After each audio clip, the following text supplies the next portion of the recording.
ಹಾಸ್ಟೆಲ್ಗೆ ಹುಡುಗರು ಬೇಕಾಗಿದ್ದಾರೆ ಸಿನಿಮಾ ವಿವಾದಕ್ಕೆ ಸಂಬಂಧಪಟ್ಟಂತೆ ಕಮರ್ಷಿಯಲ್ ಕೋರ್ಟ್ಗೆ ಆಗಮಿಸಿದ್ದಾರೆ ನಟಿ ರಮ್ಯಾ. ಕೋರ್ಟ್ಗೆ ದಾಖಲೆಗಳನ್ನು ಸಲ್ಲಿಸುವುದಕ್ಕೆ ಅಂತ ನಟಿ ರಮ್ಯಾ ತಮ್ಮ ವಕೀಲರ ಸಮೇತ ಬಂದಿದ್ದಾರೆ. ಕಮರ್ಷಿಯಲ್ ಕೋರ್ಟ್ಗೆ ಆಗಮಿಸಿದ್ದಾರೆ. ಅನುಮತಿ ಇಲ್ಲದೆ ನನ್ನ ಫೋಟೋ ಬಳಸಿದ್ದಾರೆ ಅಂತ ಆರೋಪ ಮಾಡಿದ್ರು ನಟಿ ರಮ್ಯಾ. ಕೋರ್ಟ್ ಮೊರೆ ಹೋಗಿರುವಂತ ನಟಿ ರಮ್ಯಾ ಈ ಕೇಸ್ ಈಗಾಗಲೇ ಇನ್ನೂ ಚಾಲ್ತಿಯಲ್ಲಿದೆ. ಇದಕ್ಕೆ ಸಂಬಂಧಪಟ್ಟಂತೆ ಹಿಂದೆ ಕೂಡ ರಮ್ಯಾ ಅವರು ಕೋರ್ಟ್ಗೆ ಹೋಗಿ ಬಂದಿದ್ರು. ಈಗ ಸದ್ಯಕ್ಕೆ ವಕೀಲರ ಜೊತೆ ಒಂದಷ್ಟು ದಾಖಲೆಗಳ ಸಮೇತ ಕಮರ್ಷಿಯಲ್ ಕೋರ್ಟ್ಗೆ ಹೋಗಿರೋದು.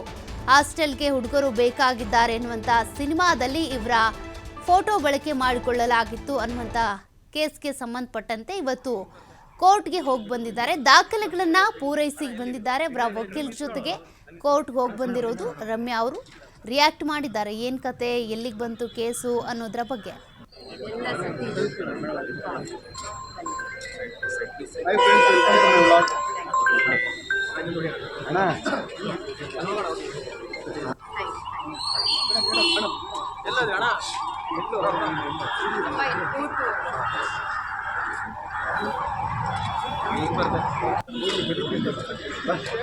ಅಣ್ಣ ಎಲ್ಲಿ ನೀವು? ಇಲ್ಲ ಇಲ್ಲ ನೀನು ನಿಂತ್ಕೊಳ್ಳೋ, ನಾನು ನಿಂತ್ಕೊಳ್ತೀನಿ.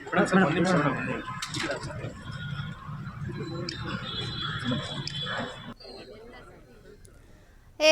ಹಾಸ್ಟೆಲ್ಗೆ ಹುಡುಗರು ಬೇಕಾಗಿದ್ದಾರೆ ಅನ್ನುವಂಥ ಒಂದು ಸಿನಿಮಾದಲ್ಲಿ ಒಂದಷ್ಟು ಅವರ ಫೋಟೋಗಳನ್ನು ಬಳಸಿಕೊಳ್ಳಲಾಗಿತ್ತು. ಜೊತೆಗೆ ಆ ಸಿನಿಮಾ ರಿಲೀಸ್ ಹಂತದಲ್ಲಿರುವಂಥ ಸಂದರ್ಭದಲ್ಲೇ ರಮ್ಯಾ ಅವರು ಕೇಸ್ ದಾಖಲು ಮಾಡಿದ್ರು, ಅಂದರೆ ತಡೆಯೊಡ್ಡುವಂಥ ಪ್ರಯತ್ನ ಮಾಡಿದ್ರು. ಹಾಗಿದ್ರೂ ಕೂಡ ಸಿನಿಮಾ ರಿಲೀಸ್ ಆಯಿತು. ಅದರ ಬೆನ್ನಲ್ಲೇ ಅವರು ಕೋರ್ಟ್ ಮೆಟ್ಟಿಲು ಹತ್ತಿದ್ರು. ಈಗ ಅದಕ್ಕೆ ಸಂಬಂಧಪಟ್ಟಂತೆಯೇ ಒಂದಷ್ಟು ದಾಖಲೆಗಳನ್ನು ಹಿಡಿದು ತಮ್ಮ ವಕೀಲರ ಜೊತೆಗೆ ಕಮರ್ಷಿಯಲ್ ಕೋರ್ಟ್ಗೆ ರಮ್ಯಾ ಅವರು ಹೋಗಿದ್ದಾರೆ. ಮತ್ತಷ್ಟು ಡೀಟೇಲ್ಸ್ ಕೊಡ್ತಾರೆ ಪ್ರತಿನಿಧಿ ಸಂತೋಷ್ ಪಟೇಲ್. ಸಂತೋಷ್, ಇವತ್ತು ರಮ್ಯಾ ಅವರು ಕಮರ್ಷಿಯಲ್ ಕೋರ್ಟ್ಗೆ ಹೋಗಿ ಬಂದಿದ್ದಾರೆ. ಏನೇನು ದಾಖಲೆಗಳನ್ನ ಕೊಟ್ಟಿದ್ದಾರೆ?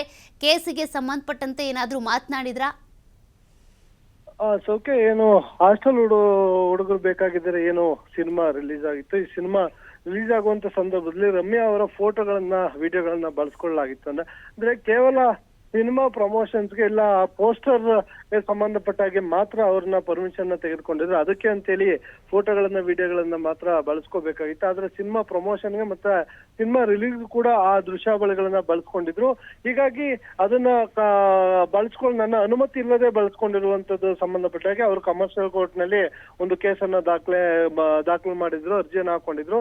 ಅದಕ್ಕೆ ಸಂಬಂಧಪಟ್ಟ ಹಾಗೆ ನ್ಯಾಯಾಲಯ ಮತ್ತೊಂದಿಷ್ಟು ದಾಖಲೆಗಳನ್ನು ಕೂಡ ಕೇಳಿತ್ತು. ಆ ದಾಖಲೆಗಳನ್ನ ಪೂರೈಸಲಿಕ್ಕೆ ಇವತ್ತು ತಮ್ಮ ವಕೀಲರ ಜೊತೆ ಅವರು ಬಂದಿದ್ದಾರೆ. ಅಂದ್ರೆ ಈ ಹಿಂದಿನ ಡೇಟ್ಗೂ ಕೂಡ ಅವರು ನ್ಯಾಯಾಲಯಕ್ಕೆ ಆಗಮಿಸಿದ್ರು. ಅವಾಗ ಕೋರ್ಟ್ ಅವರಿಗೆ ಪ್ರಕರಣಕ್ಕೆ ಸಂಬಂಧಪಟ್ಟ ಹಾಗೆ ವಿಚಾರಣೆ ಆದ ಬಳಿಕ ಈ ಅವರ ನಡುವೆ ನಡೆದಿದಂತ ಅಗ್ರಿಮೆಂಟ್ ಏನಿತ್ತು, ಆ ಅಗ್ರಿಮೆಂಟ್ಗೆ ಸಂಬಂಧಪಟ್ಟ ಹಾಗೆ ಬೇಕಾಗಿರುವ ದಾಖಲೆಗಳನ್ನ ಸಲ್ಲಿಕೆ ಮಾಡುವಂತೆ ಕೋರ್ಟ್ ಅವರಿಗೆ ಸೂಚಿಸಿ ಪ್ರಕರಣವನ್ನ ಇಂದಿಗೆ, ಅಂದ್ರೆ ಇವತ್ತಿಗೆ ಅರ್ಜಿ ವಿಚಾರಣೆಗೆ ಮುಂದೂಡಿಕೆ ಆಗಿತ್ತು. ಈ ಹಿನ್ನೆಲೆಯಲ್ಲಿ ಇವತ್ತು ನಟಿ ರಮ್ಯಾ ಕೂಡ ನ್ಯಾಯಾಲಯಕ್ಕೆ ಬಂದು ಅರ್ಜಿ ಮತ್ತು ದಾಖಲೆಗಳನ್ನ ಸಲ್ಲಿಕೆಯನ್ನ ಮಾಡಿರುವಂತದ್ದು. ಹೀಗಾಗಿ ಇವತ್ತು ಕಮರ್ಷಿಯಲ್ ಕೋರ್ಟ್ಗೆ ರಮ್ಯಾ ಮತ್ತು ಅವರ ವಕೀಲರು ಕೂಡ ಬಂದಿದ್ರು. ಸೌಖ್ಯ. Okay, thank you Santosh ಡೀಟೇಲ್ಸ್ಗೆ.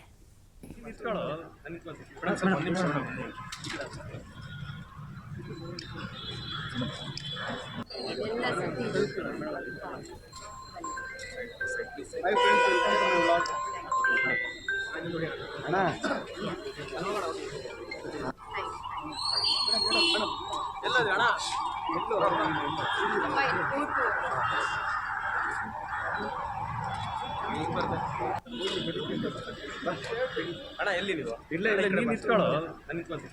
ಒಂದು ನಿಮಿಷ.